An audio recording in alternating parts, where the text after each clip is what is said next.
Mathieu Lévesque, bienvenue au podcast. Très content de te recevoir. Merci de Je veux dire, j'explique toujours une petite mise en bouche de comment on s'est rencontrés initialement. Donc, c'est au BNI, je me souviens plus de où exactement. BNI c'était où? J'ai Brossard en tête, mais... C'est Brossard? Candidat? Non. Ben, c'est ça. Je me souviens plus. Toi, t'es-tu une BNI de façon régulière? Non, je me suis fait inviter par un membre. OK, moi aussi, même principe. Bref, en tout cas, on s'est rencontrés dans un BNI sur la Rive-Sud. Du réseautage. Ouais, mais c'est tellement le fun. Je fais beaucoup de réseautage. Je me fais inviter dans des BNI, dans d'autres activités. Puis je suis aussi membre d'un club de réseautage, Club Distinction, un petit peu plus petit, qui n'est pas rattaché à des, tu sais, mettons, groupe réseau ou BNI. Là, c'est vraiment plus on our home. Indépendant. Fait que, ouais. Puis aux 2 semaines, on se voit les déjeuners et tout ça. Mais j'aime ça me promener un petit peu de temps en temps, puis faire des connexions. Puis ça me permet de faire ce genre de projet-là. Ouais. Fait que, on s'est rencontrés, puis on s'est parlé brièvement. Puis je t'ai relancé par courriel, puis on a fait une rencontre préparatoire. J'aime ça faire un petit meeting prep pour savoir un peu la vibe de la personne, le background, est-ce qu'elle est assez verbomotrice, à savoir si je t'invite dans le podcast, est-ce qu'on va être capable de se relancer la balle sur des questions. Ouais. Puis ce qui est le fun, c'est que, monsieur a déjà eu un podcast et a le projet de relancer son podcast, which is fucking nice. Le goût de le faire, là. C'est trop cool, tu sais. Fait que tant mieux, on peut s'aller vers ça. Puis aujourd'hui, on va parler de ton background. On va parler évidemment de ton entreprise, tes entreprises du moins. Fait que les inspections et l'élevage, excuse-moi. Et tu fais aussi au niveau entrepreneur général, rénovation et tout ça, toiture. Tu touches à ça, right? Oui, on fait de la rénovation résidentielle, commerciale, agrandissement de maison. Ouais. Puis, fait que c'est cool. Puis intéressé par le marketing aussi à travers le podcast, parce que souvent, c'est rare qu'on trouve ça, du moins. On dirait que les gens, surtout dans ton domaine, sont plus axés vers une chose, du moins. Tu touches pas vraiment à de choses. Puis le marketing, c'est pas un intérêt vers ça. Fait que on dirait que tu as peut-être développé ça en amont, là, cet intérêt-là, vers créer de la visibilité. Puis ouais, ben tu sais, j'ai réalisé que quand j'ai commencé comme inspecteur en bâtiment, j'ai réalisé que le marketing, à quelque part, il faut t'en face, là. Puis je me souviens, je sais pas si Guillaume va écouter ça. Guillaume, c'est lui qui fait mon marketing. Mais la journée, je me suis connecté avec ma femme cette journée-là. OK. Parce que quand j'ai commencé en inspection, pour faire le marketing, ça me coûtait quelques centaines de piastres au début.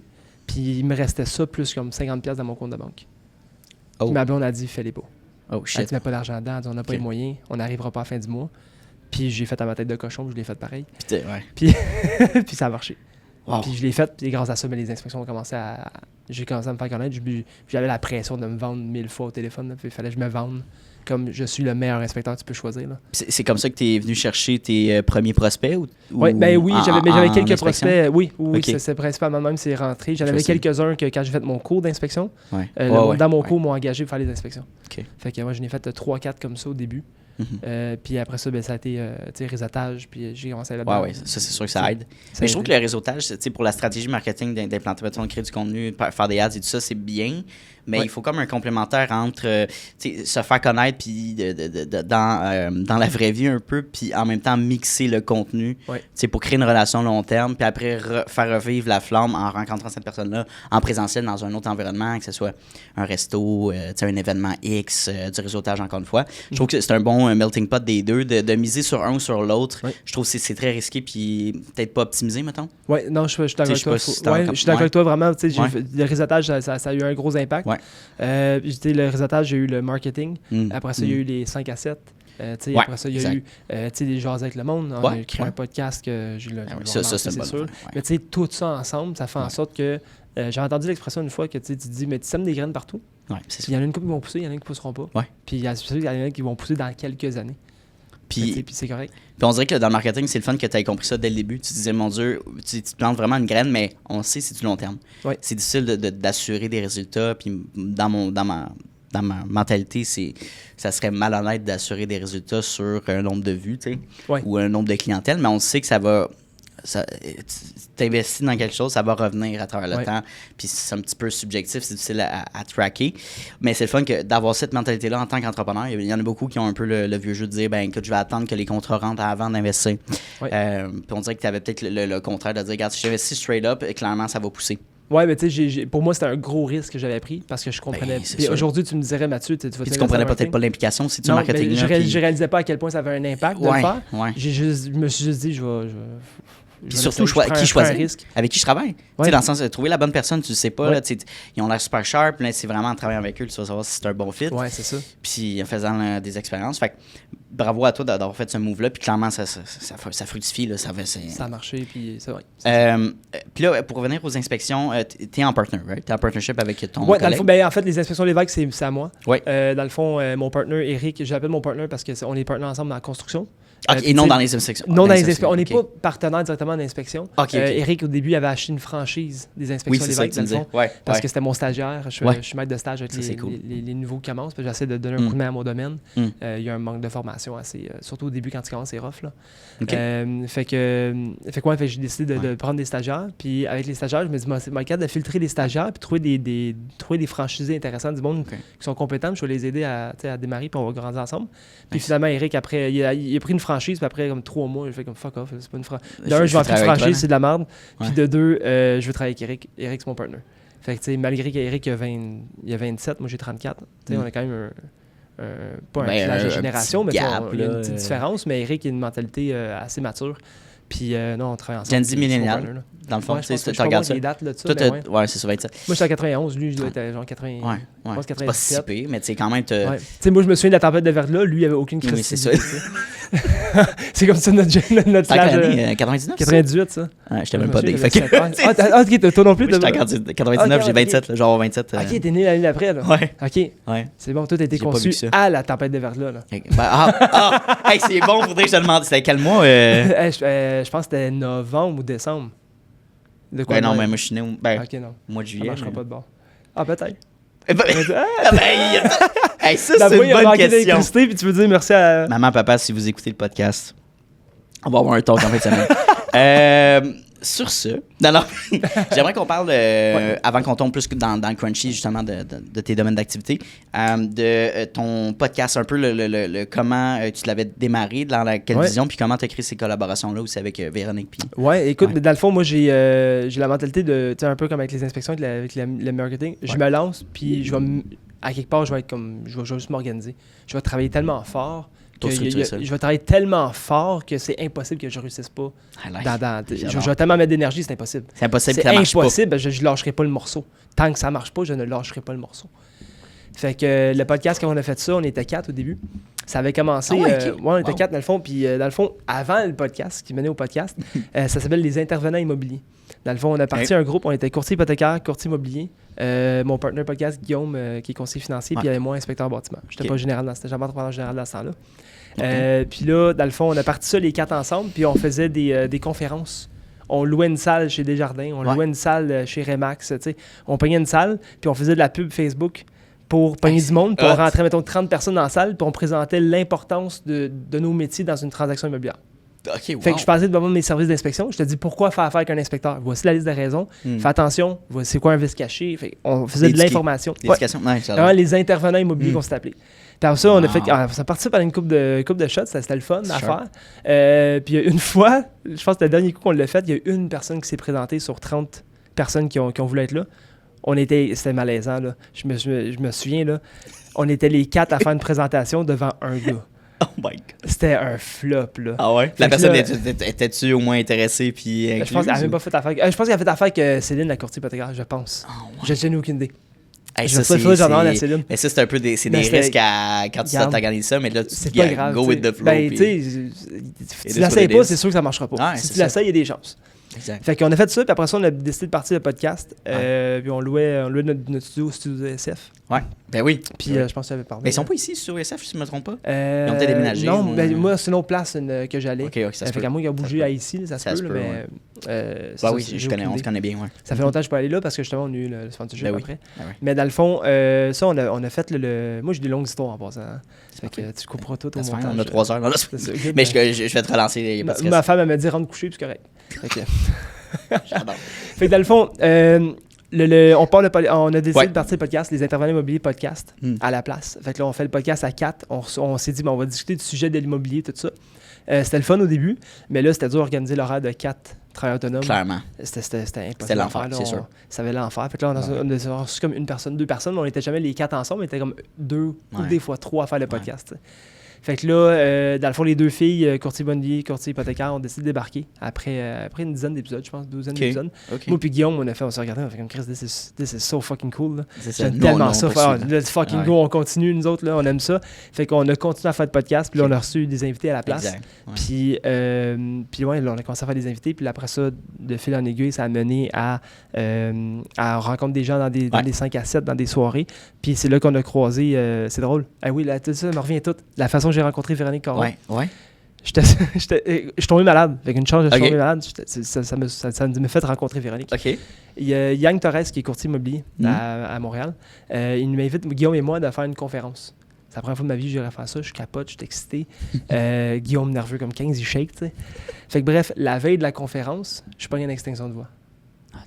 Fait que là j'ai l'air du gars qui veut choquer parce qu'il est nerveux. Ouais. Aucunement. Je suis zéro nerveux parlant en public. Là, depuis que je travaille comme inspecteur bâtiment. L'excuse classique, là, clairement. C'est ça. Là, écoute, les Yang, je suis comme Yang, je suis désolé, je suis même pas capable. J'ai envoyé un vocal pour y prouver que je parle plus. Je vais être là pareil, mais j'ai plus de voix. Là. Je suis pas capable de parler plus que 30 secondes. Là. Ouais. Puis je poussais fort ma voix pour essayer de parler dans un. Fait que je peux pas. Plus tu pousses, plus ça grave. J'ai dit, mais je te promets, je suis là pareil. Je vais venir à ta conférence. J'ai dit, je trouve ça vraiment cool que tu fais ça. Puis bref, ce qui me remplaçait dans la minute, c'est Véronique Caron. Ah, wow. Fait que là, elle me remplace. Fait que là, à la fin du podcast, moi qui parle de main, tu croches. Je suis prêt de parler pantoute, je vais avoir, puis je me dis, je vais l'inviter au podcast. Ouais. À notre podcast, il faut qu'on l'invite.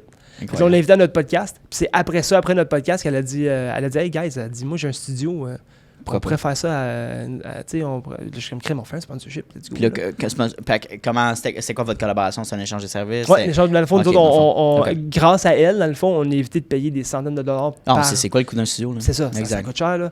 Fait que, on a évité, dans le fond, de payer ça, puis on peut prendre son studio à elle. C'est parfait. À Saint-Jean. Fait qu'on tournait là à la place. Plus proche de chez nous, pas besoin d'aller à Montréal. Moi, je suis à Saint-Jean. Guillaume est à Granby. Fait que c'était parfait. Là.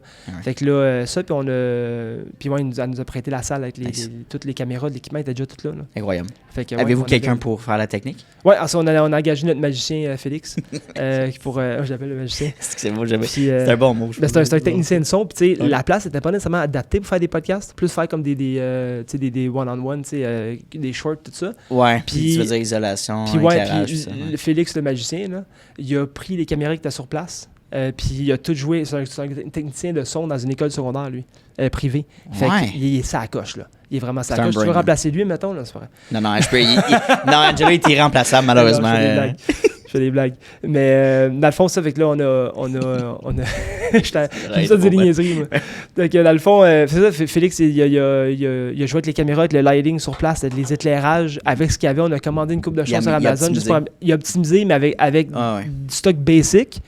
On a fait un avant puis un après. Puis c'était jour et la nuit, le podcast. C'était incroyable. Fait que grâce à lui, on était capable d'avoir une belle qualité de podcast. Fait qu'en ayant une belle image, on était capable d'inviter du monde, puis ça faisait de l'allure ce qu'on faisait. Puis ça, c'est tellement un bon point que je veux qu'on parle parce que t'as pas besoin d'avoir les caméras de l'année. Non, c'est moi, je pense caméras. Souvent, on pense ça, mais plus tu connais ça, tu dis le rendu est quasiment le même. Quand tu prends des caméras que ça fait peut-être 5, 6, 8 ans, ça n'a pas d'importance. C'est plus ton environnement où tu filmes. Ton background, c'est une chose, mais l'éclairage, c'est comme la première chose à acheter, à investir.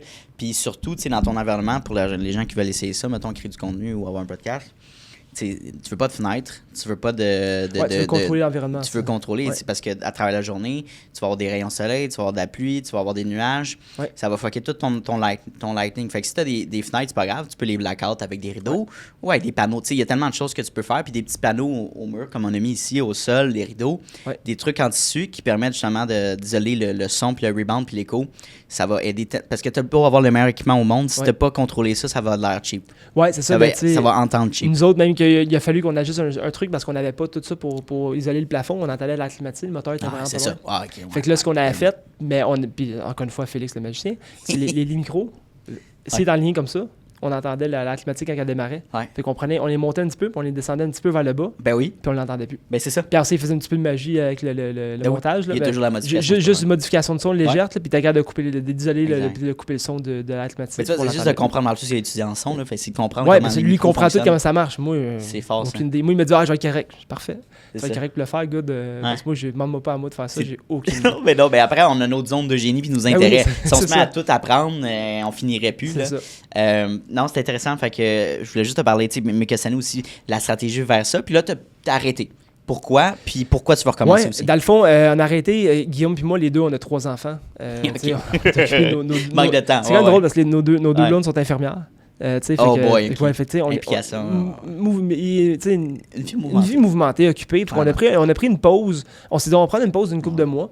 Puis finalement, une couple de mois, c'est viré en 1 an et demi. On a arrêté à décembre 2024. Combien d'épisodes? Je dirais une soixantaine. OK, quand même. Moi, j'étais 50, 60 dans ce coin-là. Wow. Dans ce coin-là, on a fait après ça des épisodes. Puis on a essayé d'en faire une par semaine, le plus possible.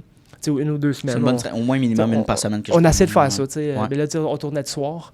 Parce qu'on n'avait pas. Parce que notre fameux technicien, lui, il travaillait dans une école secondaire le jour. OK, ouais.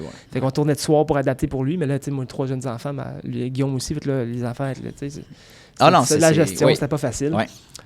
Fait que on a pris une pause, puis là, on s'est dit, bon, là, à cause que je suis ici, la semaine passée, j'ai relancé Guillaume, j'ai dit, Guillaume, on repart le podcast, là. On repart le podcast, il faut qu'on le fasse. Puis là, il a dit, ouais, c'est vrai, ça fait longtemps qu'on n'a pas fait ça, puis OK, good, on se trouve on va reparler d'une stratégie, de comment est-ce qu'on repart ça, là. Puis on va y aller. Mais tu sais, si ça t'intéresse, nous, on fait justement des stratégies pour des gens qui veulent relancer leur podcast puis mettre en place le nouveau marketing. Je sais que tu travailles avec Addict, là, mais je travaille avec Addict en niveau de l'inspection de bâtiment parce que ça fait 7 ans que j'étais avec lui. Je veux dire, ça va bien. Je ne changerai pas quelque chose. C'est clair. Mais en construction, on ne travaille pas avec marketing. On n'a pas de marketing à part ça. À part moi, les inspections, sinon, c'est tout. Parce que ton podcast peut être devenu, concrètement, tu peux aller chercher des revenus directement à travers ça. Tu connais ma formule, mais il y a tellement d'autres choses qui peuvent être faites justement pour aller chercher de l'argent à travers ça. En tout cas, on jasera de ça là, éventuellement. Là. Mais puis je trouve ça le fun que juste en faisant l'exercice de venir ici, de dire, OK, genre clairement, ça me tente de recontinuer cette... puis tu vois l'impact, puis tu comprends aussi l'importance. OK. Niveau inspection en bâtiment, je vais te poser une question crunchy. Qu'est-ce qui fait un bon inspecteur en bâtiment? Dans le sens, on dirait que, tu connais un peu mon background, ma première petite job, puis mon père est inspecteur en bâtiment, OK? Puis c'était de le suivre dans ses inspections, emmener des outils, prendre des notes et tout ça. Puis j'ai vu tellement de choses, tellement de clients, autant des clients qui te laissent faire, qui sont en confiance, que tu as des clients qui micromanagent, qui checkent tout ce que tu fais. Il y a des enjeux aussi de poursuite après, suite au rapport écrit. Fait un inspecteur, c'est-tu un inspecteur qui va... écrire tous les détails possibles, de déconstruire la maison, puis dire qu'elle est en train de s'écrouler, là, puis il faudrait absolument que tu mettes X nombre d'argent pour que ça fonctionne bien, ou un inspecteur qui fait un peu la part des choses, qui peut se laisser aller. Où on devrait se situer quand on veut sélectionner un bon inspecteur, finalement? Écoute, pour moi, un inspecteur en bâtiment, ça devrait être quelqu'un qui a de l'expérience en construction ou en bâtiment. OK, straight up. Pour moi, ça a un gros impact. Je veux pas, j'ai fait les inspections pour des gens dans mon cours. Tu sais, l'inspection que j'ai faite, dans mon cours, j'ai fait à Grasset. Puis, tu sais, dans le cours, il y avait certaines personnes qui avaient... En fait, la majorité des gens avaient aucune expérience dans le domaine du bâtiment. Ça veut pas dire parce que... Puis, tu sais, il y a Martin qui avait aucune expérience, aucune Martin dans mon cours, là, Martin Terrien, qui est plus inspecteur aujourd'hui. Il a pris une job permanente, mais Christy de bon inspecteur, même s'il n'a pas d'expérience en construction vraiment. T'sais. C'est un ébéniste de métier. Nice. Fait que, mais ça accroche le gars, là, vraiment connaissant de son affaire, mais il a travaillé fort là-dessus, sur sa lacune de connaître le bâtiment. Il a travaillé fort cette lacune-là pour aller rattraper, puis ça accroche là. Okay. Mais tu sais, quelqu'un qui connaît le bâtiment ou qui veut apprendre à connaître le bâtiment, c'est super important. Okay. Parce que tu as de bien beau... ça, je pense que c'est la première chose. Mais la deuxième chose qui est vraiment, vraiment importante en inspection, c'est comment tu verbalises les choses. Parce que j'ai beau avoir toutes les connaissances. Si je t'explique ça comme un monde qui va relate, c'est ça, un gars de construction, là, qui crache ses mots tout croche, puis qui pèse pas ce qu'il dit, puis qui explique pas bien. Moi, je suis quelqu'un qui parle très vite dans la vie. Puis je sais pas si je parle vite depuis tantôt ici. Moi aussi, je parle vite. Mais en inspection, tu m'entends. Naturellement, je descends ma vitesse de parler. Puis juste parce que parce que j'arrive là en mindset de je suis là pour t'aider. Si je parle vite, je pourrais pas t'aider.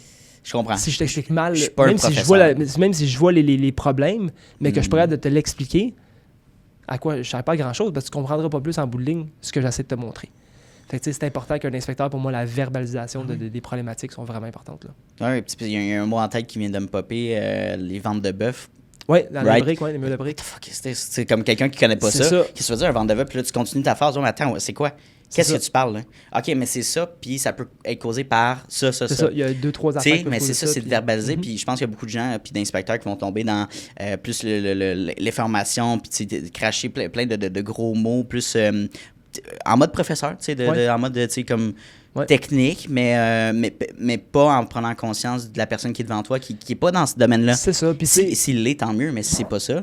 Puis c'est important pour un inspecteur en bâtiment d'un, c'est pas à moi de juger si le problème est grave pour toi ou non. Le problème est grave pour le bâtiment, mettons. S'il y a une infiltration d'eau, c'est des problèmes de la moisissure, de structure, whatever. Oui, c'est un problème grave. Ouais.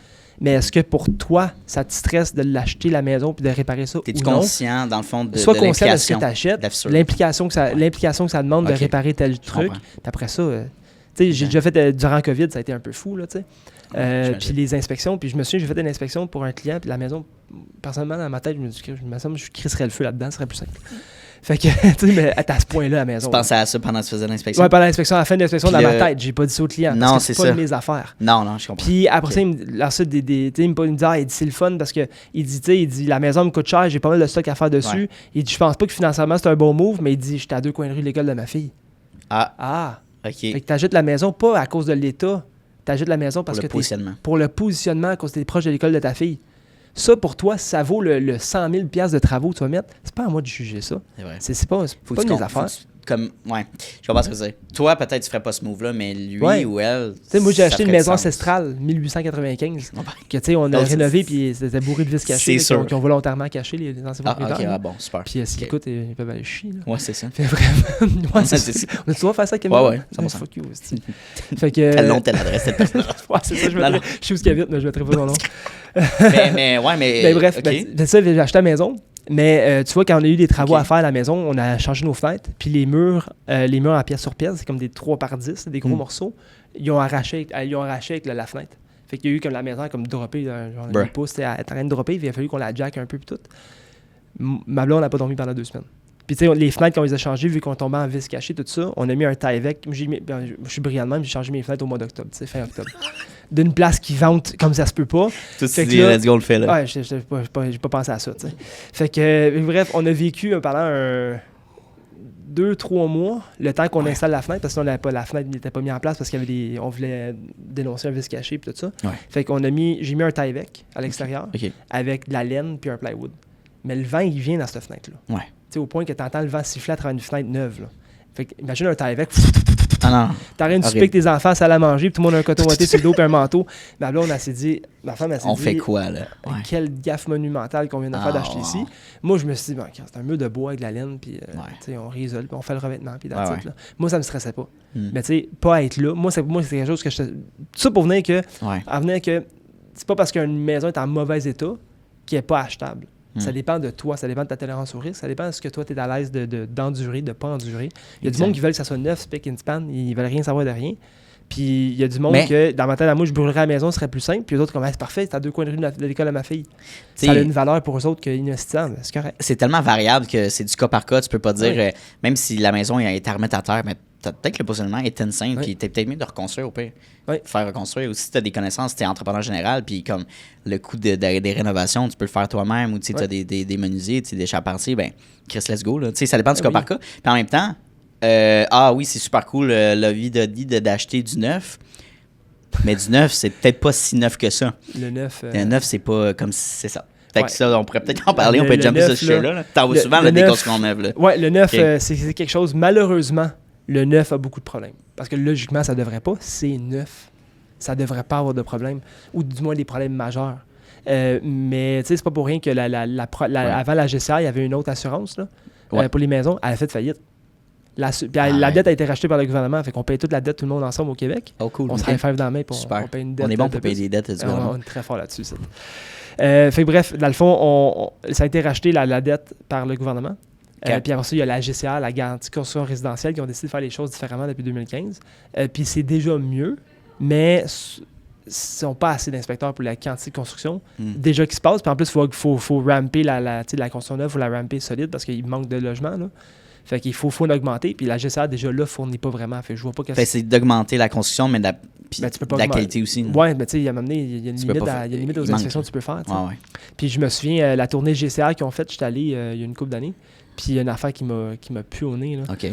Ils ont dit, ils sont vantés sur le tableau. Là, c'était écrit, on va inspecter 100% des maisons construites au Québec. Là, je dis, c'est bon ça. Ben ouais. Je dis, comment est-ce qu'ils vont faire? Ils sont genre 50 inspecteurs pour le Québec. Arrête, 50. 50. Certifié.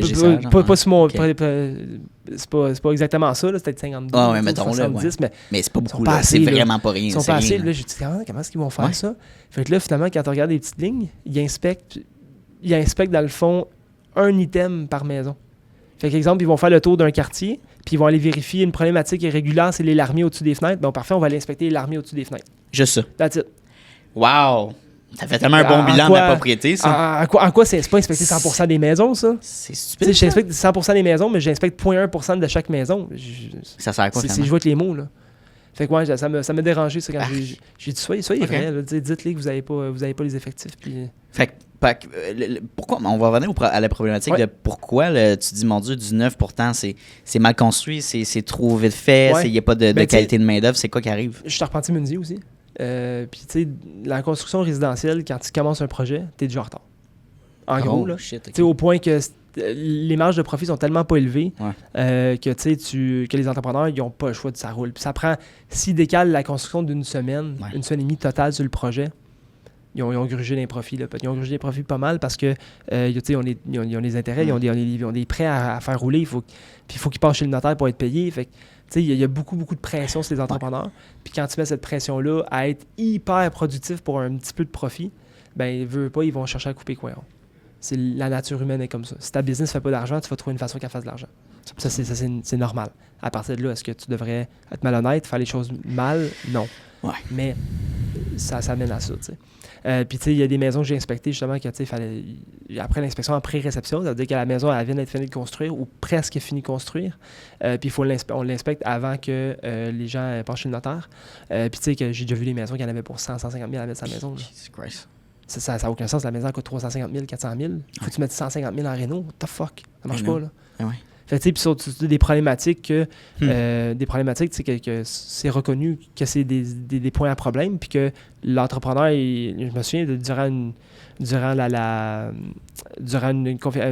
discussion avec la GCR à l'arbitrage, c'était l'arbitrage, je me souviens plus, bref. Okay. J'étais présent là, un Zoom avec la GCR, l'entrepreneur, les clients, tout ça. Puis l'entrepreneur, il dit, j'ai construit mes 15 maisons de même, il n'y en a pas un qui me rappelait à cause de ça. Fait que là, la fille de la GCR, je me souviens, j'ai vu son visage dans la caméra, elle était bouche bée. Bouche bée de comment tu viens de m'avouer. Que t'as coupé coin rond. Ça fait 15 maisons que tu construis de même. T'es sérieux, là? Ouais. Puis eux, ils ont rien fait parce avec ça. qu'il y a un côté malhonnête ou c'est parce que... Non, l'entrepreneur était pas malhonnête. Juste qu'il fait, ça fait 40 ans que je construis des maisons de même. Oui, mais quand tu rattaches... L'exemple qu'il y avait, c'était un balcon qui se rattachait après la maison. Ouais. Il était visé à travers le revêtement extérieur, à travers le taille-vec. Puis, tu sais, aussitôt que l'eau tombe entre la solive de balcon puis ton revêtement, ben l'eau, elle rentre là. C'est clair. Après une couple d'années, 5, 6 ans, 10 ans, l'eau, elle pogne autour de tes vis, elle spirale en dedans, tout va pourrir. C'est fini. Ton revêtement, ta solive de rive de maison, ta solive de rive de balcon. Ça, c'était normal de le faire comme ça? Ou non, c'est ça. Il y a depuis 2000, je crois que c'est 2015, je me souviens bien, que dans le fond, il y a une façon de rattacher un balcon près de maison. Là. Oui. Puis dans le fond, puis non, tu vas faire des solins, une membrane, etc. C'est un petit peu cowboy, là. Land, là, tu sais, dans le sens. C'est même ça se faisait avant, tu sais. C'était le même avant. Puis lui, s'il n'y a pas d'inspecteur qui je veux dire. C'est ça. Puis je suis déjà tombé sur le contraire d'un entrepreneur durant une pré-réception que lui, il m'a dit, Mathieu, il dit, les affaires, il dit, moi, je veux construire des maisons, ça coche. La maison était impeccable. Ben oui. Puis finalement, il y avait 2-3 affaires qui ne marchaient pas. Il y avait au niveau de la ventilation dans le grenier. Il y avait une affaire, puis shout-out à cet entrepreneur-là. Là. Le maximum sur le toit, il n'était pas bien posé. Puis la maison que mon père achetait. Fait que j'allais faire l'inspection pré-réception. Puis à Saint-Bernard-de-la-Colle, que c'était la maison. Puis je me souviens plus du nom d'entrepreneur, mais shout-out à lui, il était sa coche. Là. Puis bref, le maximum, il était trop bas. Dans le fond, ton maximum, il faut qu'il dépasse de 6 pouces ton toit. Puis là, il était trop bas. Fait qu'en étant trop bas, mais il peut nuire à la ventilation. Ça ne veut pas sans dire que tu vas avoir des problèmes, mais il peut nuire. Il y a un guide d'installation, c'est fait. Le guide d'installation dit de le mettre 6 pouces plus haut. Il va 6 pouces plus haut. C'est pas mon opinion, c'est pas. Ça devrait être fait. Le gars l'a fait corriger par le couvreur, l'entrepreneur. Puis il a demandé à l'entrepreneur, il a demandé au couvreur, il a dit toutes les maisons que tu m'as faites, ils sont toutes pas correctes. Tu t'en vas toutes corriger les maisons, sinon tu ne travailles plus, il n'y a aucune toiture sur ma maison. Wow. OK. Bravo. Ça, c'est incroyable. Il a tenu son bout avec le couvreur. Le couvreur n'était pas content. Mais après ça, il va faire quoi, le couvreur? Il va y faire comme fou. Là. Ben oui, il va apprendre ça. Ben oui. Il n'y a pas le choix. Je suis pas en train de dire que le couvreur est épais. S'il ne sait pas, il ne sait pas. Il n'y a personne qui sait tout. Non. Mais il y a un manque de suivi des constructions. Comparé à l'Ontario, mettons, qui ont, je pense, c'est 7 inspections par maison obligatoires par la ville. Ils vont vérifier les fondations, la structure, l'isolation, plomberie, électricité. Puis je pense que c'est une inspection finale. Peut-être j'en manque une là-dedans. Là, mais... Puis si tu compares le contexte de construction en Ontario versus le Québec, j'ai l'impression que est extrêmement bas. Là.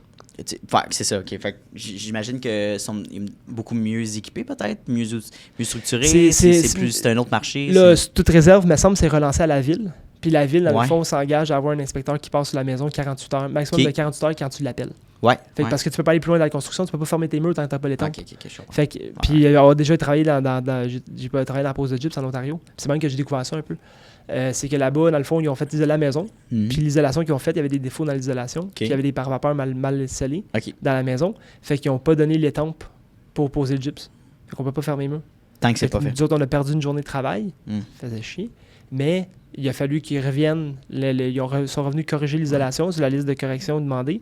Puis le lendemain, l'inspecteur est revenu. Il a tout vérifié. Il a dit c'est beau. C'est hot, ça. Ça s'assure des erreurs de dire, mon Dieu, finalement, il faut refaire la. Ben oui. Puis l'entrepreneur qui t'a rien de poser l'isolation, là, il ne fera pas 2 fois l'erreur. Là. Mais non, crème. La prochaine maison, il va. Parce qu'il sait qu'il va y avoir des inspecteurs qui vont le backer. Qui va s'assurer que. Pourquoi il doit y avoir encore des enjeux légaux ici, des législations qui nous freinent, que c'est compliqué. Parce que je trouve que c'est tellement un modèle qui fait du sens. Ouais. Mais pourquoi c'est un modèle qui fait du sens, Anthony? Pourquoi faire quelque chose qui fait du sens? Quand on peut faire quelque chose de compliqué, right? Oui, exactement. Pourquoi pas se faire chier? T'as tout compris. C'est que c'est le fun, le Québec. On chie sur le Québec, mais j'aime où ce que j'habite pareil. Oui, j'habiterais. C'est qu'on a des lacunes. Là. Non, c'est poche. On dirait que c'est une mauvaise gestion. Puis je veux dire, il y a tellement de sujets qu'on pourrait aborder.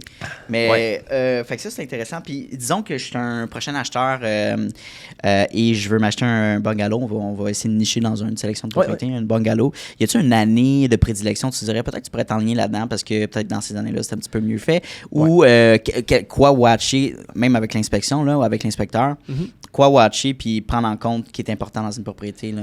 Ouais. Le bungalow, c'est une maison que je suis bien fan. Ouais. C'est une construction simple, 2 pentes de toiture, un mur porteur, c'est simple, un rectangle. C'est pareil.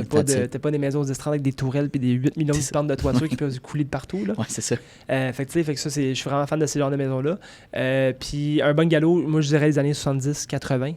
C'est des bonnes années que j'aime. La raison, c'est que la seule affaire qui coûte vraiment cher là-dessus, c'est le drain français qui commence pas mal à être dû. Ouais, il risque de périte à faire checker. Okay. Mais tu sais, c'est des problèmes qu'on peut savoir en avance. Comparé à, mettons, une maison qui est de, mettons, 2010-2015, que je suis moins fan de ces années-là parce qu'il y a eu beaucoup de changements au niveau de l'isolation, beaucoup de changements au niveau des revêtements extérieurs, puis ils ne sont pas toujours appliqués. Fait que j'aime mieux les maisons des années 70-80. 4 murs en briques ou en revêtement d'aluminium, c'est allé à mort. Puis... Si tu veux le plus simple. C'est simple. La construction, elle est très, très simple. Aujourd'hui, les maisons neuves, puis ça, c'est un problème que je ne sais pas comment ils vont corriger, mais dans quasiment chaque maison neuve que j'inspecte, mettons la maison à 3-4 ans, 5 ans, à toutes les fois que je joue la trappe de grenier, c'est plein de moins de ça. Parce que c'est mal isolé? Non, parce que c'est trop isolé. Trop? La maison est tellement isolée que tu as un échangeur d'air pour filtrer l'air de la maison. Puis ce qui arrive, c'est que dans le fond, dans les maisons neuves, c'est que l'humidité, elle s'en nulle part où aller. Fait qu'elle s'en va toute, en haut. Elle monte. Puis la seule place faible que tu as, c'est le grenier. Fait que le grenier, quand j'ouvre ça, mettons, en plein milieu de l'hiver, j'ai déjà ouvert ça à coup de poing à uppercut, là, tellement que c'était jamais dans la glace. Là. Ah, shit. Mais c'est pas l'entrepreneur, il a pas mal fait sa job. La trappe de grenier, c'est le seul point faible. Fait que je sais pas comment ils vont régler une trappe de grenier mal scellée. Là. Je sais pas comment ils vont faire pour régler ça, mais à toutes les maisons neuves que j'inspecte, en général... Avec notre climat, ça va être horrible. Ben oui. Il fait moins 20 dehors, c'est ça va condenser à la jonction de 20 degrés dedans, moins 20 dans le grenier. C'est parce que c'est tellement isolé puis fermé, scellé qu'il manque de circulation? Oui, dans le fond, dans la maison, quand tu penses, le bois est humide dans une construction. Après ça, tu as le plâtre, tu as la fondation qui n'est pas finie de sécher, qui a été shootée à l'uréthane, fait que l'humidité, elle sort comme quasiment pas. Après ça, tu as la peinture, tu as le plâtre. Tu sais, la peinture, quand tu fais une peinture à un mur, là, la peinture est comme molle un peu. Là. Ouais. Puis dans une vieille maison, elle est comme rigide, elle craque. Mais c'est parce qu'elle a séché entre-temps. Je pense que ça prend 3 mois sécher la peinture d'une maison. Mais le problème, c'est que là, tu as mis un morceau de bois avec de la laine. Le morceau de bois est humide. Tu as sacré un pare-vapeur par-dessus ça en plastique avec des joints de caulking scellés partout. Fait que je dis c'est un sac Ziploc. Là. Puis après ça, tu as mis le plâtre, 3 couches de plâtre, avec des fois même avec des durcisseurs dedans pour aller plus vite dans la construction. Fait que là, tu mets des durcisseurs, fait que ça durcit, mais c'est pas sèche à l'intérieur, ça sèche en surface. Fait que pas à l'intérieur, fait que l'intérieur prend plus de temps à sécher. Après ça, la peinture par-dessus, tu as tellement de couches par-dessus humide, l'humidité, il faut qu'elle aille quelque part. Là. Fait qu'elle finit par pogner dans la maison, les changeurs d'air filtrent le plus qu'elle peut, mais après ça, l'humidité, elle monte, puis la seule place faible d'une maison neuve, c'est le grenier.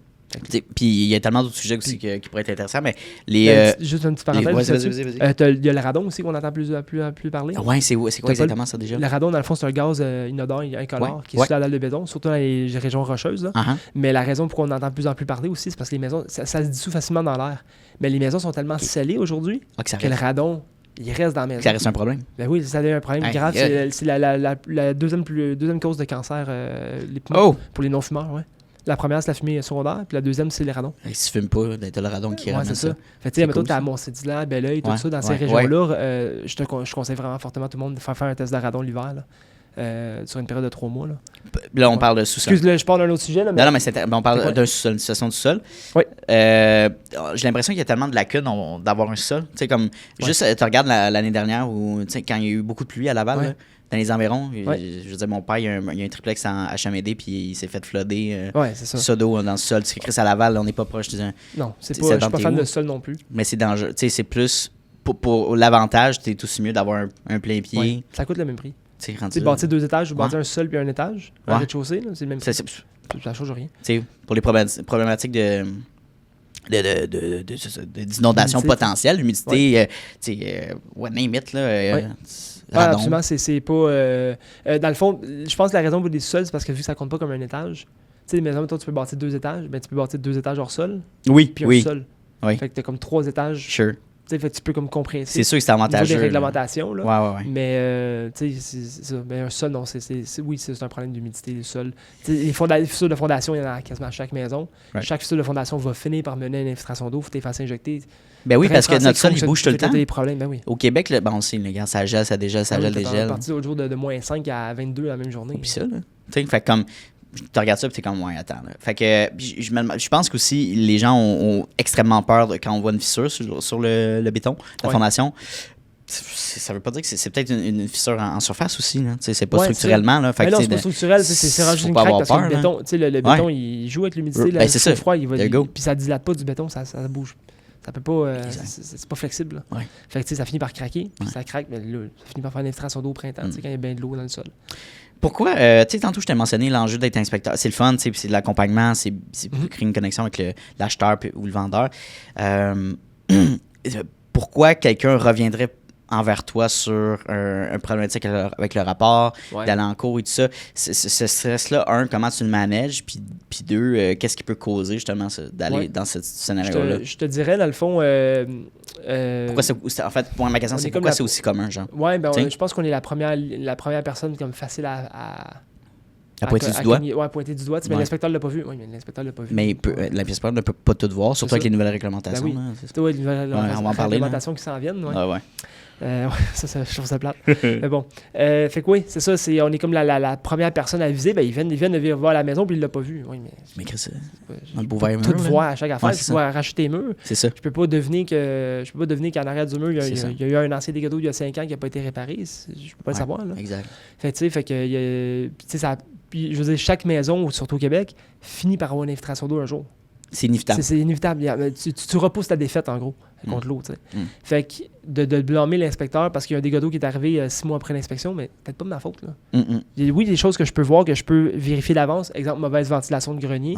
Puis que, mauvaise ventilation va causer des barrades de glace. Barrades de glace va causer l'infiltration d'eau. Fait que ça peut arriver. Mais je peux pas tout voir. Si je regarde la maison l'été... Ben oui, mais c'est ça. L'été, je la vois pas la neige, je ne vois pas les pics de glace qui descendent du toit. Là. Puis l'hiver, ça doit déneiger le mur. C'est ça. Puis l'hiver, je ne vois pas les pentes négatives de terrain et les fissures de fondation. Mais tu sais, je veux dire, il faut faire la part des choses. C'est d'accepter, c'est de réaliser, l'acheteur, c'est de t'achètes une maison, il y a un risque à acheter une maison. Il y a tout un risque. Et voilà. Fait qu'à partir de là, je gère ton risque. T'achètes une vieille maison de 1895 comme moi, ben attends-toi à ce que la maison ait des problèmes, qu'elle soit un petit peu construite weird. Si t'achètes une maison neuve, ben attends-toi à ce que ta table de grenier soit moisie. À un moment donné, il faut être capable de gérer son propre risque. C'est un choix. Puis il y a des gens qui s'essayent. Puis je pense qu'il y a des mensonges aussi, dans le sens qu'il y a des gens qui vont dire, t'as pas inscrit ça dans le rapport, mais au contraire, t'as-tu lu le rapport? T'sais, comme je l'ai mentionné, ça c'est niaiseux à maudit. Là. Je n'ai une bonne pour toi. J'ai fait ma première inspection. Ta première? Ma première inspection qui était pas pour un client référé ou quoi que ce soit. OK. Ça fait peut-être 2 mois que je suis inspecteur en bâtiment. Je fais une inspection de maison, c'est un taudis. Il y a plein de problèmes. Quelle région? La Rive-Nord. Je me souviens plus où c'était, l'Anaudière, mais je me souviens plus quelle ville. Mais en tout cas, fait que bref, je me souviens encore de l'image de la maison parce que c'est la première fois que j'ai reçu un appel puis une mise en demeure. Première inspection. Je t'ai pas dit, ça avant qu'on se prépare, mais oui. Elle est finie la maison, au fond? Ouais, mais la maison est maganée. Moi, j'ai spoté peut-être 6 ou 7 infiltrations d'eau. C'est la maison, tu sais, la première fois que je fais une inspection. 6 ou 7? 6 ou 7. Dans ce range-là, tu sais, maganée. OK, ouais. Fait que, puis ça, c'est l'hiver, là. Fait que, tu sais, j'ai pas vu le printemps, en plus. Fait que j'ai pas vu la fonte des neiges, là. Right. Fait que là, je parle au client, je dis dans le fond, écoute, ça, je fais le rapport d'inspection, tout ça, tu sais. Il me rappelle 6 mois après, 6-7 mois après. Ouais. Il dit, Mathieu, il y a de l'eau qui rentre par la porte en arrière avec l'escalier. Il dit, j'ai 3 pouces d'eau en bas. Tu m'as jamais mentionné ça. Là, tu m'as jamais mentionné ça. Moi, c'est quelque chose d'un gros problème. Là, je me souviens de la maison. 6 mois plus tard, je n'ai fait pas mal d'inspections. Mais je me souviens de la première maison que j'ai inspectée. Puis j'ai fait, il me semble que c'était un taudis, cette maison-là. Mais bon, je vais aller voir le rapport d'inspection. Je suis en train de conduire en ce moment. Je te rappelle tantôt.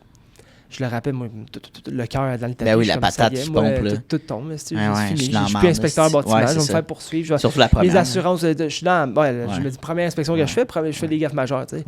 Puis là, c'est fini. Ma carrière d'inspecteur est finie. Puis j'étais 20 mains et moi dans le camion. J'étais avec ma femme, j'étais avec mes enfants, tout ça. Puis j'étais là, c'est fini.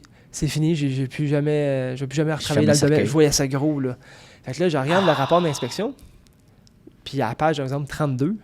Infiltration d'eau à la porte arrière causant de la moisissure et je recommande de faire vérifier par un expert. J'ai tout détaillé. Puis là, j'ai dit, page 32, t'as été voir le rapport? T'as-tu vu la page 32? C'est exactement ça, tu me parles. La photo que tu m'as envoyée, c'est direct là. Mais j'avais pas lu le rapport, mais tu me l'as pas dit verbalement sur place. J'avais pas lu le rapport. Probablement que je te l'ai dit. J'ai fait comme 40 inspections que j'ai fait, j'ai aucune idée. Là. Mais probablement que je te l'ai dit.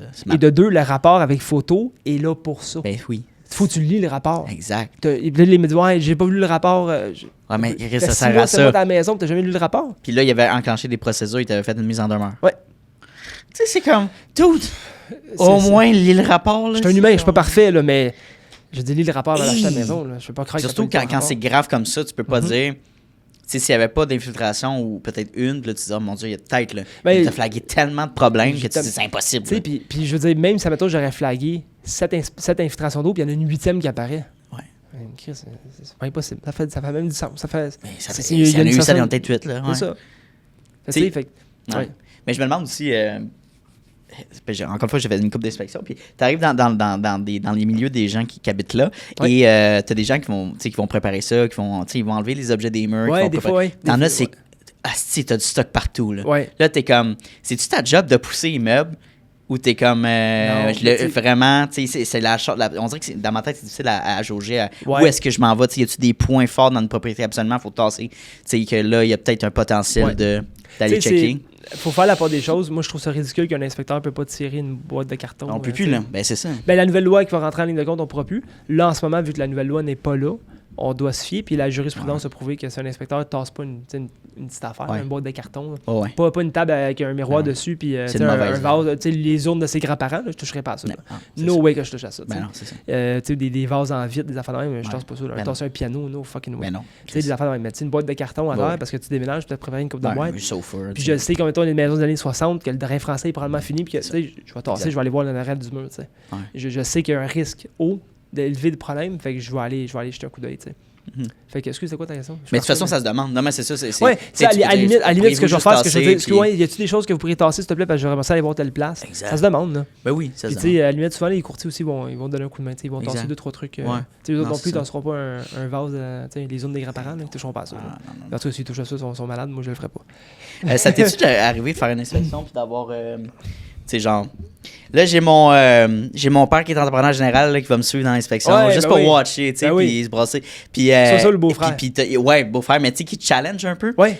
Puis comment tu deals avec ça? T'sais, toi, t'es en position d'expert, là. Au début, il me faisait challenger plus. Okay. Probablement parce qu'un manque un manque de projection, de confiance. Ah, j'imagine.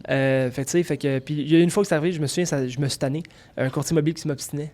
Courtier? Sur tout. Le courtier, shit. C'est les courtiers qui m'écoutent là, en inspection, que l'inspecteur dit de la merde ou non. Ferme ta gueule. Tu fais juste empirer la situation. Je vais pas t'aider pour ta vente. Mais non, tu vas pas t'aider, ça crée une tension dans la place. Fait que là, l'acheteur se sent moins à l'aise. Puis là, tu sais, souvent, les courtiers vendeurs, j'imagine que tu dois le savoir. Après ça, l'inspecteur, il parle avec le client après. Puis ça arrive des fois, le client fait: Hey, t'as-tu fatigué le courtier? Je m'excuse, t'as pas laissé faire ton travail. Puis, tu sais, fait qu'il y a aucun courtier vendeur qui s'aide à faire ça. Même s'il dit de la merde, tu parleras dans le dos de l'inspecteur après. Mais durant l'inspection, dis rien. Laisse ça. Pose des questions à la limite. Hey, toi, t'es sûr de telle affaire? Ouais, ok, regarde, c'est toi l'expert. Puis, laisse aller, tu sais. Ben oui. Tu conseilles au courtier immobilier. 100%. Mais bon, sinon, ta question, excuse, c'était...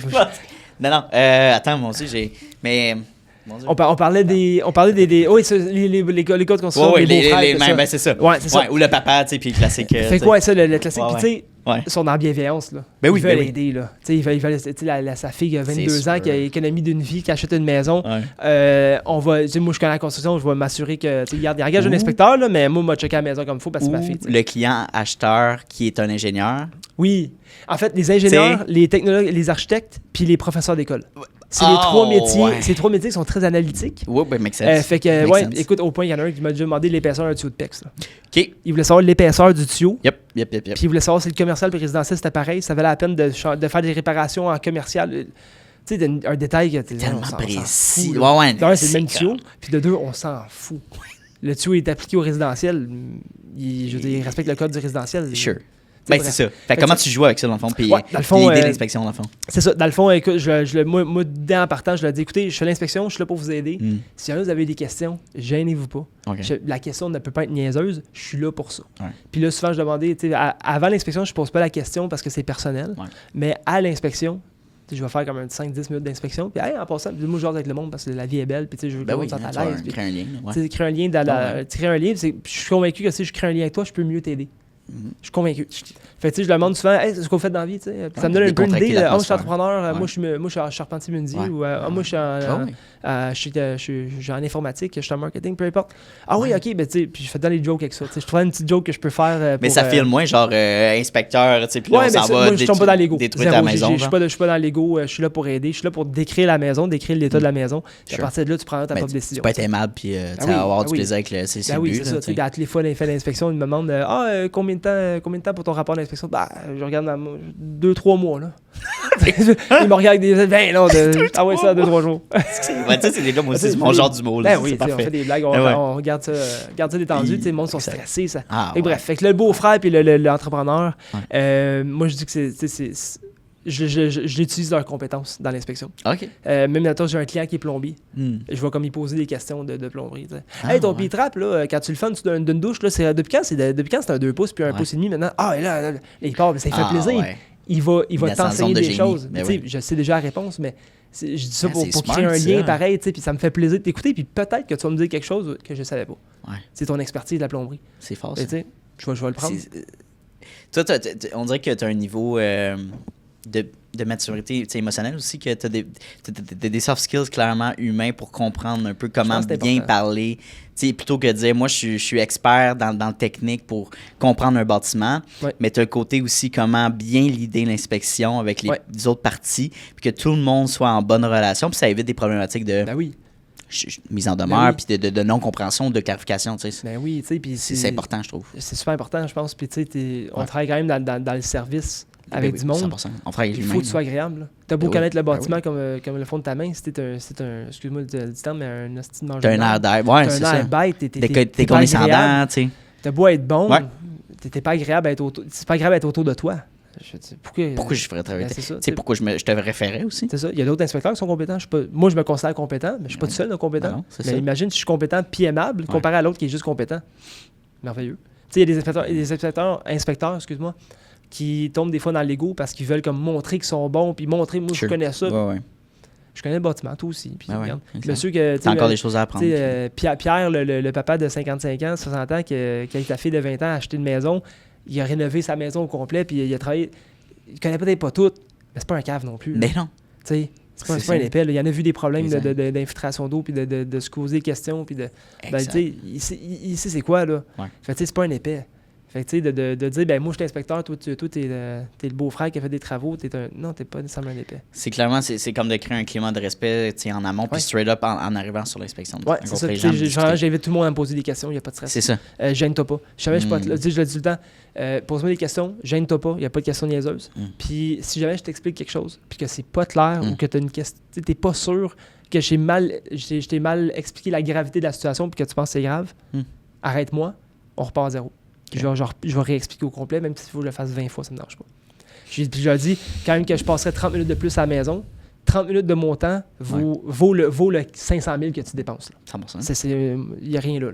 Je vais prendre le temps. Je pense que la pire chose que tu peux faire aussi, parce que là, bientôt, ça va rentrer en vigueur. Les inspections en bâtiment vont être obligatoires pour la chaîne d'une propriété, right? Puis là, c'est très, très suggéré. Puis je veux dire, si tu fais pas d'inspection, c'est un petit peu très niaiseux. Je ne crois pas qu'ils vont mettre en... Ça ne sera pas obligatoire? Non, ils ne seront pas obligatoires. Finalement, ils voulaient les mettre obligatoires. Finalement, ça a changé le scénario. Ouais, c'est ça. Non, mais tu sais, c'est vrai. Mais oui, non, ça ne rendra pas obligatoire. Parce que dans le fond, je pense qu'ils ont voulu garder la liberté de chaque personne. Okay. De pouvoir décider. Puis je pense que le monde devrait avoir le choix. Je te recommande fortement de le faire. Mais tu sais, comme tu as le droit de faire les travaux chez vous toi-même, tu peux faire ta toiture. Je te dirais engage-toi un couvreur, c'est pas mal mieux, mais si tu l'as fait toi-même, tu as le droit. C'est à toi, à tes risques. Mais tu sais, je pense que moi, dans ma perspective, c'est comme je vais payer des experts, des gens qui connaissent beaucoup mieux, puis ils vont m'accompagner, qui vont m'aider, surtout dans l'achat la plus importante dans ta vie. Si t'as pas de connaissances en réno, en construction ou en bâtiment, comme crime, ça vaut le 800 000 ou 800 $, 8 000 peu importe le prix. 800 000 par c'est une expression chaque semaine. Puis non, mais peu importe ton prix, mais je trouve que puis j'ai entendu mon père justement au téléphone récemment, puis la personne a essayé de négocier son prix, puis rendu à un certain... Je suis pas disponible. Ben c'est ça, je veux dire, tu sais, madame ou monsieur, avec l'expérience qu'on a acquis, je me verrais mal de réduire 200 $. Oui, tu as eu des soumissions peut-être plus petites, c'est peut-être quelqu'un qui commence, qui a peut-être pas établi sa stratégie. Nous, on connaît ça, puis on en a fait, puis on en a vécu des expériences. Fait que je vous assure ça à travers ce prix-là. Fait que vous n'êtes pas prêt à payer, c'est pas grave, là, vous pouvez magasiner. Mais moi, je descendrai pas. Puis j'ai cette même mentalité-là. Ben, c'est pareil pour ça. C'est pourquoi, c'est ça. Fait que de toute façon, souvent, c'est niaiseux, mais c'est des gens qui achètent des grosses propriétés quand même dispendieuses, mais ils veulent couper des coins ronds dans certaines choses. Tant qu'à faire, t'achètes 1 million ta maison. Là. Ça te tente pas d'avoir quelqu'un qui sait sa coche? Comme? Dépense l'inspection, ça vaut à peine. C'est un investissement, c'est plus une dépense. Mettons, un bungalow, moi je charge 785. Bon. Puis tu sais, c'est bien raisonnable. Les gens qui sont à 600$, c'est de bon à 500$. Ben oui. Regarde, moi à 500$, je suis financièrement. Ils savent pas comment ça marche une business parce que financièrement, j'arrive pas à 500$. Ben, c'est ça, non, exact. Ben non. J'arrive pas, on va manger du crabe de là à ce moment-là. Avec le gaz, là. Fait que, un camion électrique. Oh shit, c'est vrai. T'as-tu le Ford Lightning? Ouais, Ford Lightning. Là, mes enfants, les Canadiens, je sais pas quand ça va sortir, mais les Canadiens viennent de gagner contre Lightning il y a quelques jours. C'était incroyable, t'as suivi là. Ouais, ça, on a écouté le match. Puis mes enfants ont collé le signe des Canadiens, plastifié. Sur chaque côté de mon Lightning, où c'est écrit Lightning, et ils ont collé ça par-dessus. Ah, c'est trop bon! Fait que là, j'ai comme mon camion, là, en ce moment, il est encore là, même si les Canadiens passent en deuxième ronde. J'adore ça. Non, c'est... Ouais. Puis, ben, c'est ça, c'est de voir ça comme un investissement, puis t'es comme... Anyway, c'est de l'éducation, puis après, si la personne, elle te questionne, puis ah oui, ça fait du sens, mais... Puis, je veux dire, je pense que les meilleurs clients, ils vont même pas te questionner, tu sais. Si ça devient une objection, c'est parce que t'as peut-être... peut-être pas clarifier certaines choses. Je travaille en inspection ou même en construction, on travaille à 90% des références. OK, ouais. Fait une référence, ça vaut cher. Oui, c'est comme si, c'est déjà closé. C'est comme si, mettons, Anthony, tu vas vendre tes services de marketing à quelqu'un, ou que moi, je fais, hey, appelle Anthony, là, ça coche, man. Merci. Marketing et ça coche, tu sais. Mais ça a tellement plus de valeur, une référence, que moi-même qui essaie de me vendre mes services. Oui. Même si mon intention est bonne, la référence vaut tellement plus cher. 100%. Fait que je travaille beaucoup à travers la référence, fait que je pense que c'est pour ça que je me fais pas vraiment négocier. Exact. Mais les clients inconnus qui m'appellent autour de marketing, qui découvrent par X. C'est ça. Des fois, ils vont vouloir négocier, justement, puis non, c'est pas négociable. C'est de mettre nos... Puis je veux dire, ça dépend de tout. Tu sais, dans tes débuts, tu vas peut-être être plus enclin à... Ouais, au début, j'avais fait des inspections, je l'ai juste rentrer derrière la cravate, là. Mais après, en vieillissant, avec ton expérience, tu te dis, garde, c'est ma valeur, fait que c'est ça. Est-ce que toi, tu réduirais ton taux horaire dans tel domaine, tu sais, comme... C'est ça. Puis ouais, je pense qu'il faut... Parce que nous autres, on a un œil d'entrepreneur là-dessus. Comparé à, mettons, souvent nos clients ne sont pas entrepreneurs. Oui, c'est ça. Ils ne sont pas dans ce mindset-là. C'est ça, je comprends. Fait que je comprends qu'ils veulent négocier. Il y a un coup de dépense là-dedans. Mais c'est ça. Mais tu sais, il y a une inspection, il y a des frais derrière ça, il y a le camion, les assurances, bientôt la licence RBQ pour inspecteur bâtiment. Tu sais, il y a les réseaux IBC, parce que je plug les réseaux, est-ce que je suis membre.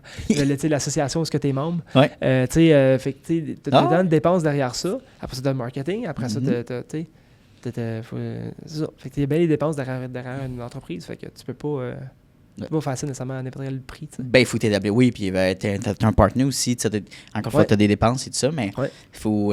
Moi, j'aime ça avoir une entreprise qui est le plus ligne possible, d'avoir des responsabilités qui font du sens financière, puis d'engager des gens qui sont bons aussi, que je peux sous-traiter peut-être plutôt que de mettre, mettons, engagé comme employé, versus. Il y a des côtés techniques à analyser, mais ça m'amène à la fin de cette belle discussion-là. J'ai une prochaine question. Je sais, puis là, je suis comme, on devrait faire une autre heure, là, mais de toute façon, je vais te réinviter. Là, ça va être.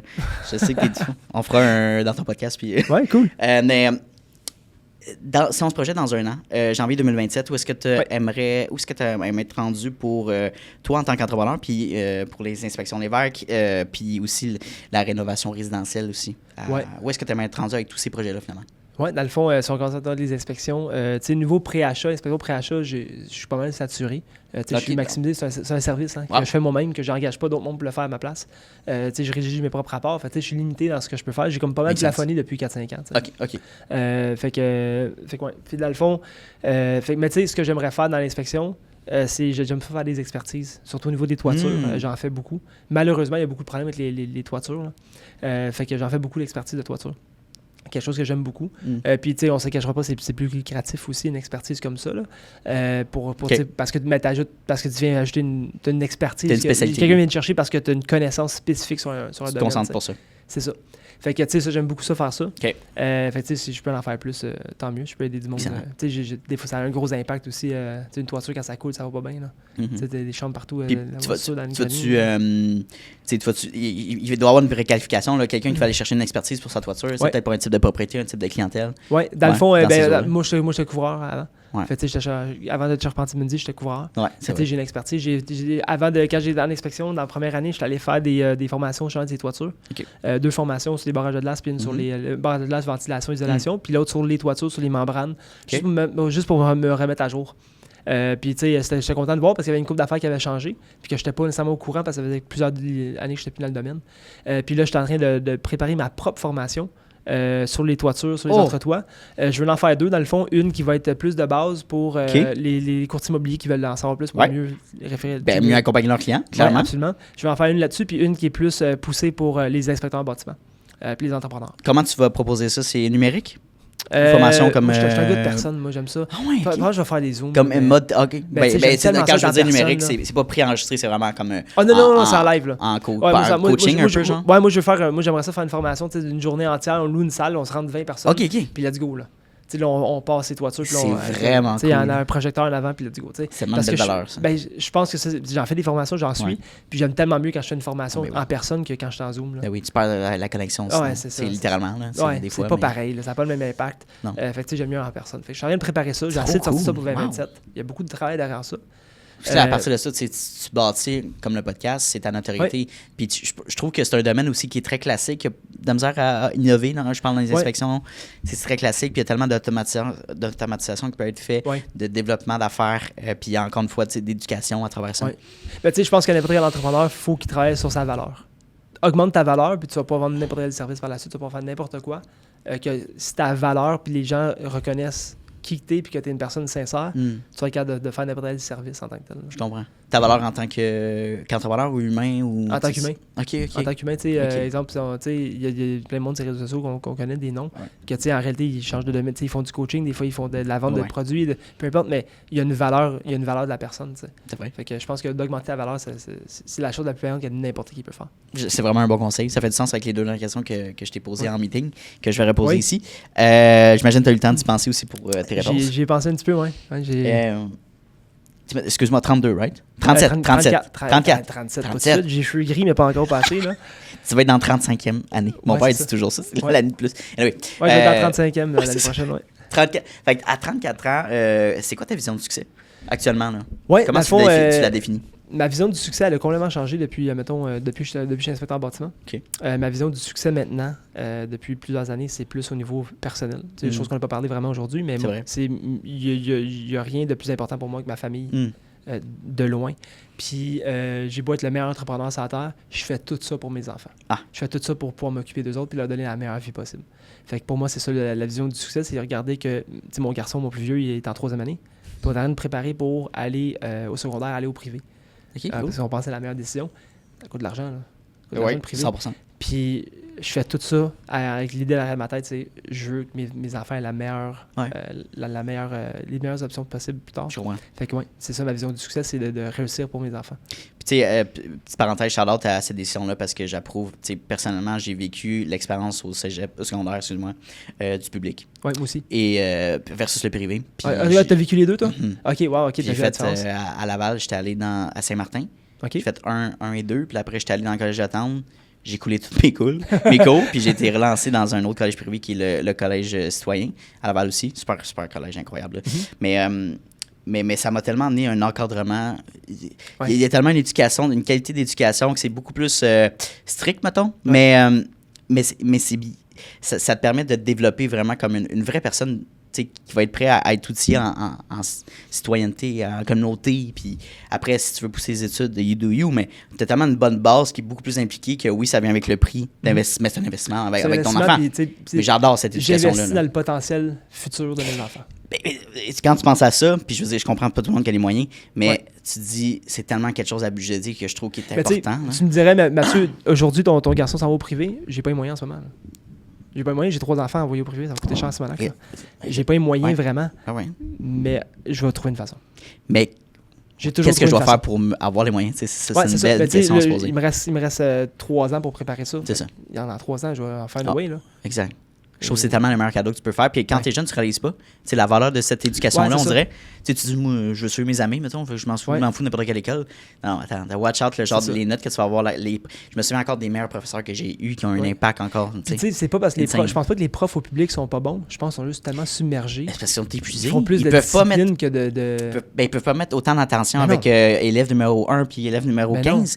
Puis, tu sais, je le vois dans les affaires. Tu sais, je reçois des affaires de les profs d'école de mes enfants primaires. Tu sais, ils disent, ben, cette semaine, on a pris du retard parce qu'il y a eu beaucoup de discipline à faire.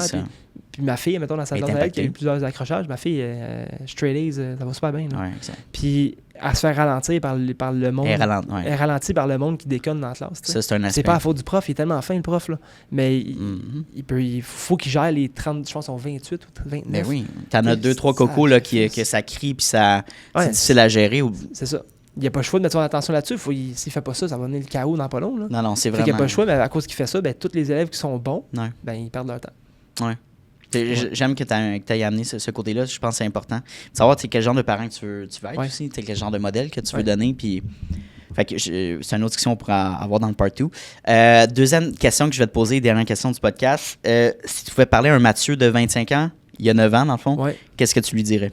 Oui, grosse question. Ce que je dirais de moi il y a 9 ans, écoute, je dirais continue à foncer. Puis même si tu penses que ça va planter, j'ai dit que j'allais pas pleurer, mais je suis le bord d'avoir des larmes. Tu sais, beaucoup de choses personnelles. Mais non, c'est correct. Puis, tu sais, fais-toi confiance. Puis t'as pas idée de la belle vie que tu vas avoir à 34 ans. T'as pas idée. Puis tu vas être reconnaissant. À quel point je vais être reconnaissant de la vie de ma famille, de mes amis. Même si ça a été difficile, puis il a fallu que je coupe certaines personnes dans la vie. C'est wow. Attache ta tuque parce que ça va être vraiment cool. Attache ta tuque parce que ça va être vraiment cool. On n'en a pas parlé, mais t'as quitté l'école assez tôt aussi. Mais ça n'a pas été... c'est pas le classique Dropout Story, puis comme t'as pas réussi à créer tes opportunités, t'as vraiment grindé puis t'as travaillé fort pour créer ce que t'as aujourd'hui, là. Malgré les embûches. Puis malgré les gens autour de moi qui me supportaient pas. Là. En plus. Et voilà. J'ai des gens autour de moi qui m'ont... Quand j'ai quitté, j'ai pas fait mon secondaire 5, j'avais mon français de 4, là, j'avais doublé mon 3. Puis je voulais pas aller faire mon troisième, petite parenthèse, donc on finit. Mais je voulais pas aller faire mon secondaire 3 en français pendant l'été, parce que je jouais au baseball. Puis pour moi, c'était non négociable de jouer au baseball. Ça me fait du bien du sport, j'avais besoin. Puis c'était tellement cave, j'étais tellement fâché contre l'école. Puis encore aujourd'hui, je suis fâché. Ils ne réalisent pas l'impact, la mauvaise impact qu'ils ont eu sur moi. l'école publique. Dans le fond, c'est que je tombais dans l'année de la réforme. Fait que moi, je tombais en 4e secondaire, je suis pas dans la réforme. Mon secondaire 3, il est dans la réforme. On n'a plus 6 cours de français, on a 8. Ah, tabarnouche. Fait qu'est-ce qu'ils ont fait? J'avais 2 cours de gym. Ils ont enlevé mes 2 cours de gym. Arrête. Ouais. Fait que là, j'avais fait une année sans aucune. Oui, parce que j'avais 8 cours de français, puis il y avait 2 cours de gym. T'avais besoin du sport, là? Ben moi, oui. Pour toi, pour énervé, fonctionner, qui court partout. TDAH, là? Probablement, non diagnostiqué, mais t'as besoin de canaliser ton énergie parce que tu peux te concentrer dans une classe, là. Surtout avec une matière que t'as de la misère. Oui, tu sais, moi, je joue au gym après entre 4 à 6 fois semaine. Tu sais, j'ai une petite ferme à la maison. J'ai 3 enfants qu'on joue tout le temps. Les fins de semaine, c'est du vélo. Maintenant, ça l'était pas avant, tu sais, dans jeune adulte, mais maintenant, ça fait partie de ma vie, le sport, et je dois bouger, puis je le réalise aujourd'hui que quand c'est ça qui m'a fait décrocher. Là, j'ai décidé comme d'abandonner, puis j'avais comme à peine 60%. Tu sais, je suis parfaitement bilingue, puis je me suis pas pointé à mon examen final de secondaire 4 pour l'anglais. Puis j'ai comme crime, j'ai fait les calculs, j'étais bon en maths. J'ai fait les calculs, je me suis dit, j'ai 63% en anglais sans même me pointer à l'examen final de l'année. Arrête, fait que là, tu dis fuck off. Fuck off, je me pointe pas à l'examen, je vais dormir à la place. Fait que j'ai fait ça, puis finalement, l'examen était obligatoire. Ah, fuck! Mais souvent, maintenant, ils disent ça, tu as un double seuil, il faut que tu aies comme les deux, que tu réussisses les deux. Mais ouais, c'est ça. Ben, là, ça dépend des cours. L'examen, même si j'avais 0, j'avais 63%. Ah, ok. Fait que, j'étais correct. Mais il valait 30%, puis j'avais comme 80 dans le tapis, tu sais. Ok. Fait 97% dans le cours, 98% dans mes autres notes. C'est drôle, fait que t'étais vraiment bon en anglais, mais en français. Français 0, mais je suis bien. Tu sais, la langue seconde au secondaire, l'anglais, c'est pas vraiment dur non plus. Non, mon Dieu, les cours d'anglais que j'avais au cégep puis au secondaire, c'est tellement easy. Ben oui. Easy. Ça n'a pas de bon sens. Le français est tellement difficile. Ma première langue, c'est l'anglais. Ma mère est anglophone. OK, ouais, bon. Pour moi, c'était naturel. Fait que là, moi, j'ai fait comme, je vais pas être pas à l'examen, tu sais. C'était ma maltraitée, puis j'étais tellement fâché contre l'école, j'étais tellement écœuré de l'école que je me suis pas pointé. Il a fallu que je fasse une reprise durant l'été pour aller faire mon examen. Puis bref, dans le fond, sur la 5, mais pas sur la 4 en français. Fait que j'ai pas eu vu que tu as besoin sur la 5 français pour avoir ton diplôme, j'ai pas mon diplôme. Fait que ce que tu as vécu, tu veux pas le faire vivre à tes enfants? Non, puis tu sais, je réalise aujourd'hui, c'est pas parce que j'aimais pas l'école, c'est parce que j'aimais pas l'ambiance de l'école. Exact. Tu sais, même en fait, je joue au hockey une année. J'ai arrêté le hockey, puis je le réalise plus tard. Pourquoi j'ai arrêté? Puis j'adore le hockey, là, c'est le fun d'un Christy de beau sport. Mais j'ai arrêté après une année, puis je réalise que c'est l'ambiance des parents qui sont toxiques. Ouais. C'est ça qui m'a fait décrocher le hockey que je réalise aujourd'hui, tu sais. Fait que ouais. Fait que tu sais, ça a tellement... L'environnement autour d'une personne a tellement un gros impact que je me dis, je vais mettre mes enfants dans le meilleur environnement possible. T'sais, parce qu'ils ont un potentiel incroyable. Chaque enfant, pas juste n'importe quel enfant. Exact. Mais si tu nuis à son potentiel, tu nuis au potentiel du Québec de demain. C'est notre génération. Parce que plus tu investis, c'est prouvé. Les sociétés les plus riches, c'est les sociétés qui investissent en éducation. Oui. Donc, si toi, intrinsèquement, tu investis dans ta famille, dans tes enfants, ça va être une société beaucoup plus riche, des meilleures décisions de gestion gouvernementale. Oui. Puis plus d'argent. Mais c'est ça. Mais tu donnes tous les bons outils pour réussir. Oui. Puis réussir, je pense que ça a changé aujourd'hui aussi. Réussir, c'est plus nécessairement réussir à l'école, puis à l'université. C'est pas juste le bac, c'est que tu as un succès. C'est ça. Puis pour en revenir, c'est mon histoire que dans le fond, je me suis fait décourager par beaucoup de gens. Ouais. Quand je voulais aller dans la construction, on m'a découragé à gauche et à droite. Plein de monde me disait de ne pas y aller. Après ça, quand je suis parti, quand je suis devenu couvreur, puis quand je voulais aller charpentier-menuisier, mais je voulais être charpentier-menuisier, ça je voulais faire. Mais je suis passé d'un salaire, là, on recule il y a longtemps, là, j'avais 21. J'avais 36 et 66 $, je me souviens bien. Puis je suis tombé comme charpentier-menuisier, j'étais en appartement avec ma femme était aux études comme en soins infirmiers. Puis, parce qu'on est ensemble depuis qu'on a 15 ans. Ça, c'est beau, ça, c'est un beau love story, ça. Puis, on pourra en reparler mais tu sais, dans le fond, puis... ouais, c'est ça. Puis, dans le fond, puis je suis passé de 36 et 66 à 17 et 50, genre. Oh! Ouais. Mais, je l'ai fait parce que je voyais que, non, c'est ça que je veux faire dans la vie. Puis le salaire va remonter dans une couple d'années, je vais être rendu à même salaire. C'est juste ta courte. C'est ça, c'est les heures d'apprentissage dans la construction. Fait que, puis tu sais, mais si j'aurais pas fait ce switch-là de charpentier-menuisier, je me serais pas blessé au genou. Je me serais pas blessé au genou, je serais pas devenu inspecteur en bâtiment. J'aurais pas découvert une passion pour l'entrepreneuriat. Je serais pas ton podcast aujourd'hui. En fait, on serait pas ici. Non. Exact. Je veux dire, c'est une chance que je me suis blessé. Une chance. Ouais. Une chance que ça a déchiré dans mon ministre de genoux, mais j'aurais pas la belle vie que j'ai là. Je suis reconnaissant à 1000%, tu sais. Ouais, tu sais, puis souvent, quand j'interviewe des gens un petit peu plus âgés, là, je veux pas faire de l'âgisme, là, mais des gens qui ont plus d'expérience, et puis qui arrivent plus vers l'âge de la retraite, mettons, je dis, tu sais, t'as-tu des regrets, genre? Moi, souvent, c'est c'est rare qu'ils vont dire oui, il y a peut-être des choses qui changeraient, mais en réalité, c'est souvent le talk de je changerais rien. T'sais, parce qu'encore une fois, je serais pas la personne que je suis aujourd'hui. Puis tout ce que j'ai passé comme embûche, que j'ai vécu, des succès ou des échecs, je remercie la vie d'avoir vécu ça parce que, encore une fois, j'aurais pas cette maturité émotionnelle-là, ce vécu-là, les acquis, peu importe. Tout ce que j'ai bâti, c'est à travers le bon puis le mauvais. Oui, absolument. Tu sais, les gaffes que tu as faites en étant plus jeune, je veux dire, c'est grâce à ça, tu apprends. Puis, c'est ça. Ouais, non, je suis hyper reconnaissant de ma vie. Puis, je me disais, je me suis blessé à 26 ans, c'était la question que j'avais à 25. OK. Puis à 25, j'étais charpentier menuisier. Puis tu sais, à 26, je me suis blessé. Fait que, tu sais, ça serait pas tout arrivé. Je serais pas assis ici aujourd'hui. Puis, incroyable. C'est ça. Ouais. Mathieu, je suis tellement content d'avoir fait ça avec toi. Hey, merci. C'est pour vrai, merci. J'espère que tu as aimé l'expérience. J'ai adoré. Je recommande à tout le monde qui sont invités par Anthony de venir au podcast. C'est ça. Quoi. C'est cool. On fait des connexions en net. Puis c'est une discussion qui est le fun, décontractée. Puis c'est un peu le même modèle que tu as avec ton podcast aussi. Fait que ce que je propose toujours à mes invités, c'est dans un an de faire un part 2. Ouais. Je suis persuadé qu'on va se voir dans d'autres contextes d'ici un an. Mais pour la formule de On Jase Business, c'est sûr que tu es réinvité. Où est-ce qu'on peut te contacter pour faire affaire au niveau de l'inspection, de la rénovation, expertise en toiture? Faut travailler avec toi. Faut que je me plug, hein, c'est vrai. Fais ta pitch. Fait que là, j'ai un prix en ce moment. Fait que, non, dans le fond, écoute, dans le fond, lesinspectionslesvagues.com. Sinon, mon téléphone. Je donne-tu mon téléphone en ondes? Non, pas bouger. Ouais, c'est parce que je vais me faire spammer. Non, c'est ça. Mais sur des photos. Tu veux juste dire. OnlyFans, c'est où directement? Ouais, c'est ça. C'est un bon sideline. Écoute, hein, on fait ce qu'on peut. Ben, on innove, hein? Quand je teste la salle de bain des clients, quand je ferme la porte, là, je la teste, là, j'ai 1 minute pour faire mon OnlyFans. Fait que. Non, dans le fond, lesinspectionslesvagues.com. Les réseaux sociaux, le site web. Je suis pas très réseaux sociaux, mais Facebook, c'est sûr, je l'ai. Je pense qu'Instagram aussi, j'en ai un. Puis sinon, service-gestion-lt.com pour la construction. Ben oui. On est dispo. De toute manière, vous allez voir les clips qui vont sortir aussi à travers l'épisode. Ouais. Fait que allez suivre ça. Puis je suis très content qu'on puisse collaborer ensemble. C'est super cool. Merci. On se revoit dans un an. Yes. Oh, absolument. Ciao.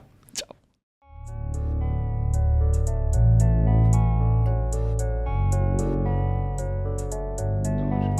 You don't always get to choose in this life, win and lose in this life, but I'ma prove in this life we can move in this life.